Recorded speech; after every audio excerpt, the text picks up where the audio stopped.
I think the one segment of society that's going to be seriously affected for the better is women.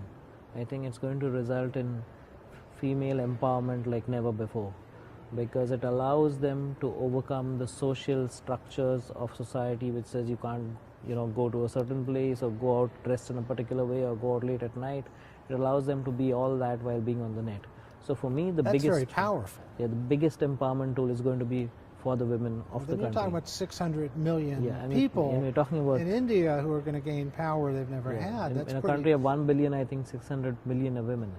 And I think women are, metaphorically hungrier, they are more talented, and they're just waiting for this opportunity.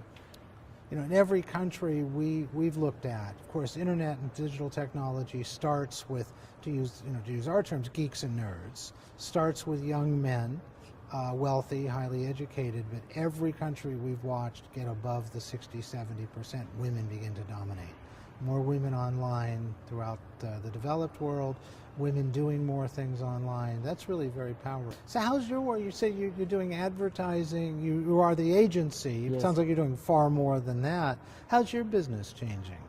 Well, I think the nomenclature agency is a legacy of the past, which is a bit of a misnomer with modern times, and in some relationships like the Times of India, where literally sometimes they end up writing the ads and I end up thinking of what the ad should say. So it's fused into one homogeneous group. But I think clients look towards agencies more and more to invent newer products rather than invent newer ways of communicating those products, because there's a very thin line between communicating about a product and actually inventing what the product could say. So Lead India, for example, is now a brand that can be evaluated, and the Times of India owns it. Do you think technology impacts creatively negatively? Because obviously it does impact it positively, but do you think it could sometimes work against creativity? I think yes, I think technology can inhibit or even really diffuse creativity. I think we don't really understand the gene for creativity. We saw, for example, that foreign countries would come and buy a lot of our industry, but the one industry they could never replicate at home was movie making. India being India having the biggest movie making, being the biggest movie maker in the world, but creativity, no one could quite exactly figure out what creativity was and how it works. I think technology can enhance those who already are creative and know how to use it, but I think without that, I think it begins to inhibit it a little bit.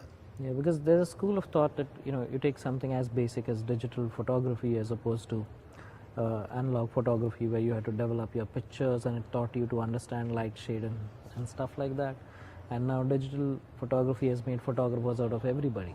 So does that mean we've created more bad photographers and given them a loaded gun in their hands, or does it mean the good photographers have really got better? It's a great question. I think it probably means we've created more average photographers. Because with film, you had to understand f-stops and cameras, shutter speeds, and you can do all that with digital cameras. You can do aperture, and you can do, but I think most people treat it as a pure point and click. So what you have with photography has changed in that you have events and things recorded on the streets of demonstrations and things that were never intended to be recorded, and photography has become that more important that way. But I think the average person with a camera in their phone or a little digital camera in their pocket has not become more creative. I think probably even a little less so. Which goes back to our point of knowing more doesn't necessarily mean knowing better. Exactly right? what you have more at your disposal, the ability to do more. If you want to make the effort, you can learn a lot more. If you've got the creative gene, then you can become creative. But on the whole, I think you're absolutely right.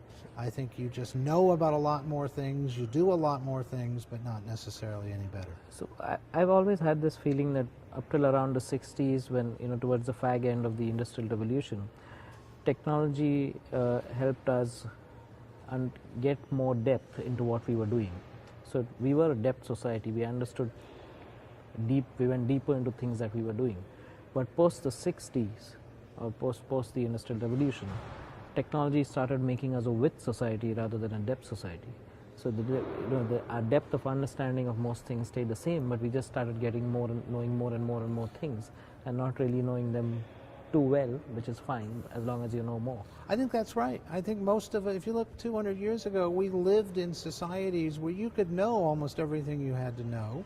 You knew the people you had to know, and now we deal with so much more breadth, and I think with few exceptions we don't have more depth with it. We can't. And I think we know about a lot more things less well. 'Cause I look at kids, and when we were growing up, you either played soccer or basketball, or now they're doing karate class in the morning, and they go for ballet class in the afternoon, and piano classes, and mathematics, and this. So it really looks like they're doing much more than we did, but I don't know whether they will know much more than we did. My instincts say they don't. My instincts say that they dabble and they know they can talk a little bit about each, but there's no greater depth. Do you think technology has a role to play in it? I think technology gives anyone who wants to take the effort to really learn the ability to get as deep as you ever want to get. But I think we live in worlds where most people don't go very deep. I think the ability to sit and learn and to absorb information and discover worlds that were never possible before, that's pretty amazing. I don't think people do that often.